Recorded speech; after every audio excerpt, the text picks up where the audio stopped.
first man were white, the yellow man couldn't even get here. Because two white people cannot produce anything other than what they are. Talk to me.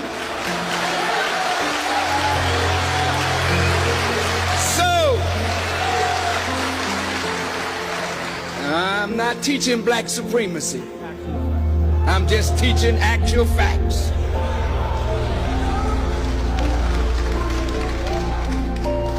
White people, listen to me good now. You can't produce us. It's a mathematical, genetic impossibility. So if you were the first, we couldn't have got here. So, the black man has in himself the whole range of color, because black is not a color. It is the essence from which all color comes.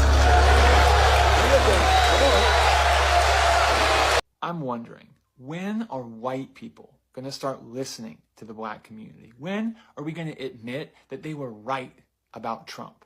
They were right during the civil rights era. They were right about abolition. And now we know, now we can see they've been right about Trump all along.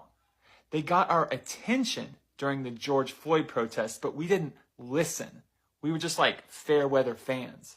But if we could ever get behind this community, if we could ever draw from their wisdom and their knowledge of what America really is at the cellular level, because they've seen this all along, and there is so much we could learn if we would just humble ourselves and move out of the spotlight just for a moment and let them speak. See, black folks know why they're here. Native peoples know why they're here and how they got here. A lot of Asian folk know, particularly if they're Chinese American, they know they got here because their ancestors were brought over to work on the railroads by the railroad barons who didn't care if thousands of them died laying track 19, 20 hours a day. But for those of us who are from Europe, we have this fiction that we've told, and we believe it, even though there's no truth to it. You know what the fiction is? It's two parts. Number one, we say things like, with regard to Mexicans coming over the border, with regard to immigrants coming over, but only that border. That's the only one we care about, right? The southern border. I find that interesting. We're not flipping out about Canada, right?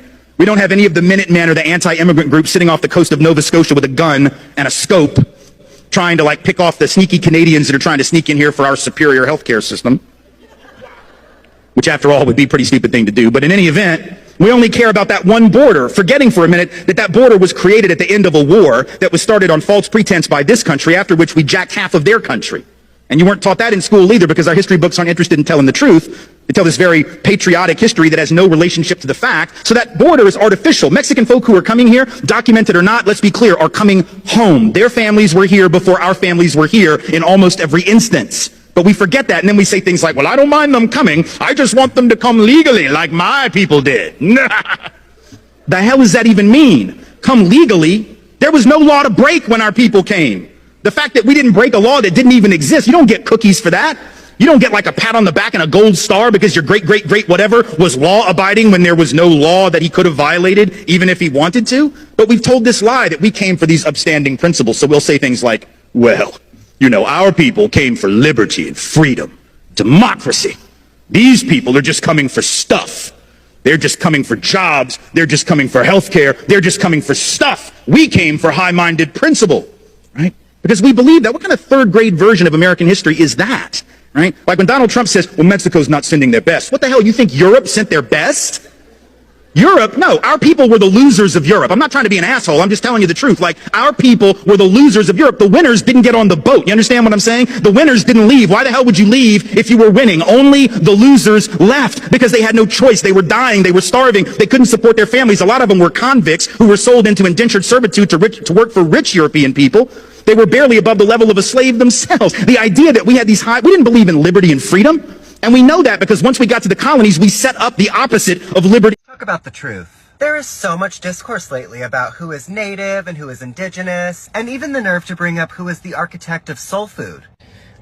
And what everyone needs to understand is that black people are the earth. Black people are the only unmutated humanity. They told you humans came from Africa like it was a migration story. But that's not the truth. The truth is, Africa is the first face of the earth. And blackness is the source of all biology. Everyone else? Genetic drift, mutational echo, survival glitches adapted to ice and exile. Let's talk origins. The black woman is the womb of the world. Forget the Eve in the garden story. That was a stolen metaphor. The real Eve lives in the woman's mitochondria. And not just any women. Melanin-rich, thick-hipped, thick-lipped, and copper-toned. Elegant, poised, literally perfect, planet-rooted black women. White women don't carry the full ancestral genome. Asian, Mexican, and Native women only carry fragments. Black women carry the total code. She doesn't reproduce diversity. She births the whole species. When small African offshoot groups migrated north, they weren't evolving. They were mutating, adapting to survival, not thriving. That's where lighter skin, narrow nostrils, reduced melanin, and behavioral changes began. All signs of environmental stress, not superiority. You don't get white by evolving. You get white by forgetting the sun. And that forgetting is not advancement, it's progression. The white genome contains 1 to 4% Neanderthal DNA. Let me repeat, they didn't just descend from humans. They were cavemen. Black people have 0 Neanderthal admixture. That's not a joke. That's biology. Black people are the originals. Non-black people are the remix. The problem is, the remix decided to express its evil nature by attempting to erase the original track.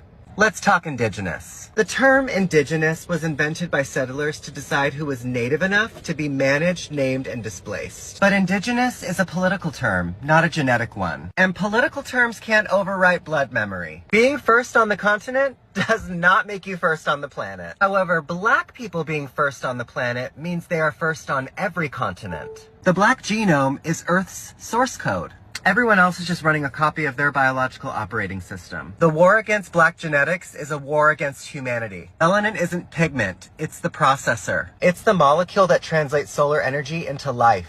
Plants have it, animals have it, humans need it. Black people have the highest concentration of it, which means black people don't just live on Earth, they translate it. They are not just a race, they are the root species. Black isn't a color, it's the motherboard. Every other group, adaptations, mutations, and mistakes. This isn't supremacy. This is truth. Black people didn't come from Africa. Africa came from black people. If you're really committed to being a racist in this country, you can't unsee what I'm about to show you. You might want to start checking Amazons for blankets, because this gas furnace behind me, you don't get to have one of those either, because that was invented by a black woman named Alice Parker around 1920. She received a patent on it. Yeah, that's how we stay warm today. I mean, if you love potato chips, they gotta go, because a man named George Crumb, a chef in New York, had sent French fries out with a meal and a customer complained. So what did Mr. Crumb do? He sliced potatoes so thin, fried them up, dumped a bunch of salt on them, and sent them out. And that is the American delight of potato chips.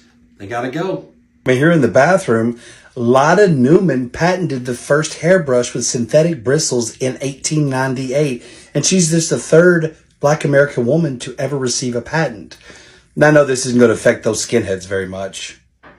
In 1892, George Sampson of Dayton, Ohio received patent number 476,416 for what is the forerunner of the modern dryer we use today. It's going to suck dry on your clothes outside.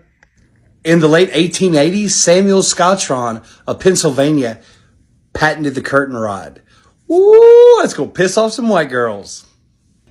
It's going to be really hard to plan racist rallies without a color monitor. Invented by Mark Dean, an engineer at IBM, he is also on 3 of the original 9 patents of the IBM PC that came out in 1981. Did you know in 1897, Albert Crowell in Pittsburgh, Pennsylvania, developed the mechanized ice cream scoop? You know, the click, click that separates the ice cream from the spoon, changing the way ice cream is served. And if you're racist and an ice cream lover, it's going to get worse. I told you it's going to get worse. Augustus Jackson, the father of ice cream, pioneered many of the methods we have today to enjoy ice cream, including the way we salt it.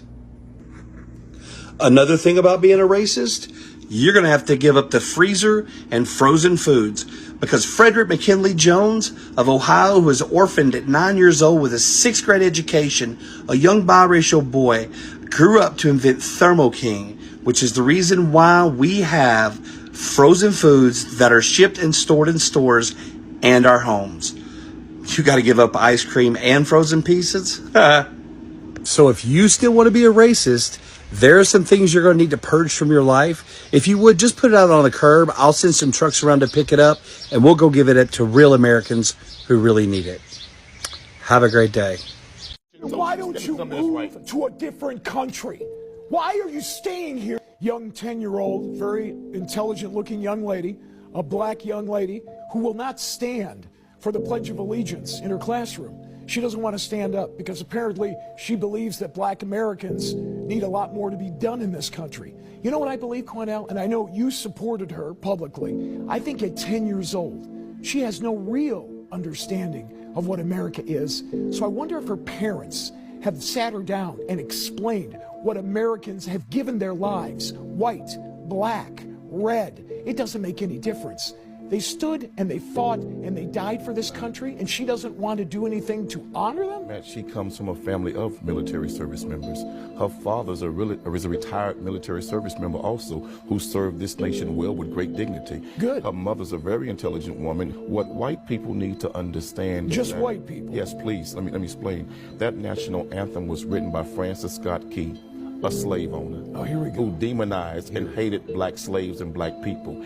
Go research the third verse where he says, "There's no refuge in this country for the hireling or the slave. Both should be turmoil to the grave." How's her parents do it? This is a man Are they successful? that promised turmoil for black people to the So grave. her- Would you ask her Jewish children parents to say a aren't successful. pledge to a German Okay. anthem that disrespects Jewish people? If they're No, you living would in not. Germany, No, sure. you would not. Well, sure. That disrespects Jewish people? Then No, why you would not. you certainly can kneel down. In America, you have the right to do that.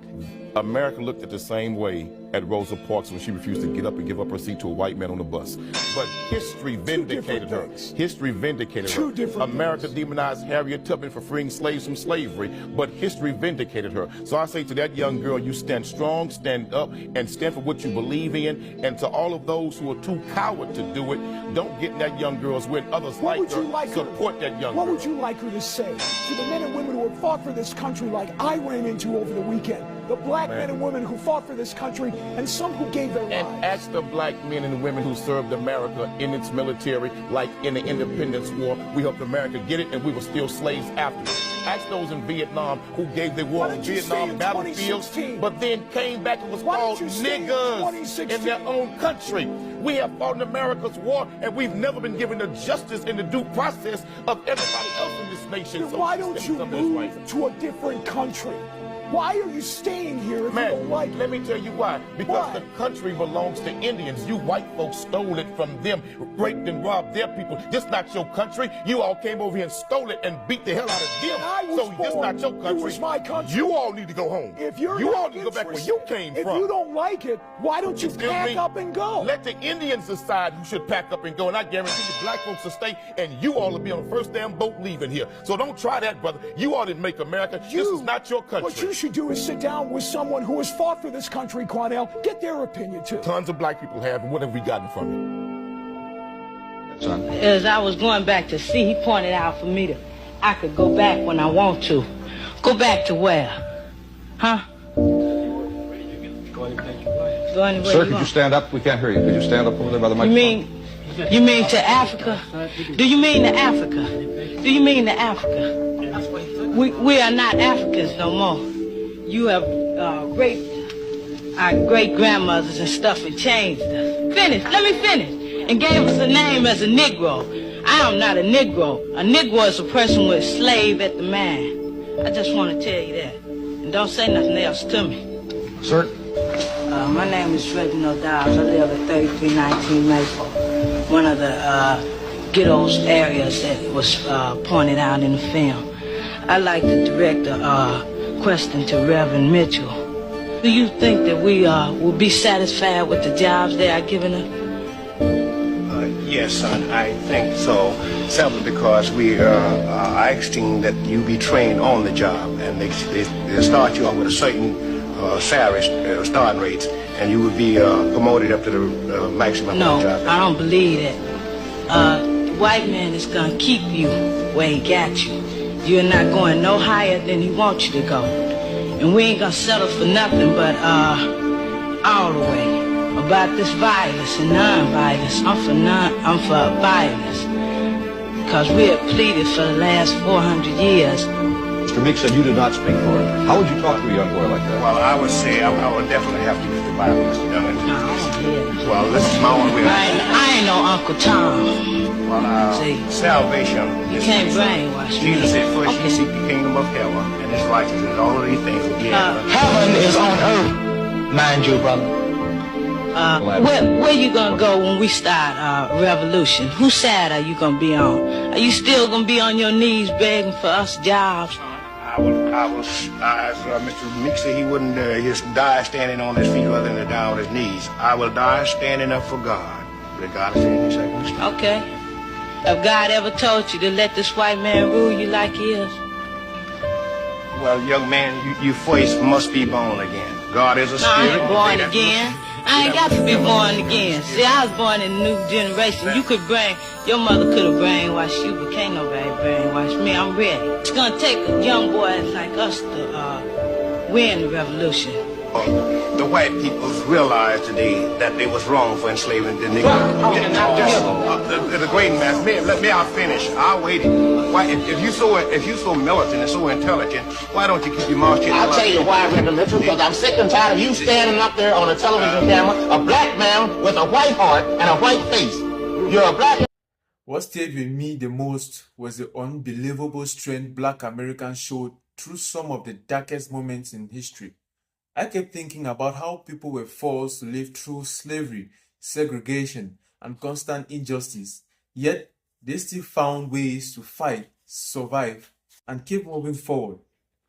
I honestly felt a mix of sadness, respect, and admiration because that kind of resilience is hard to even put into words.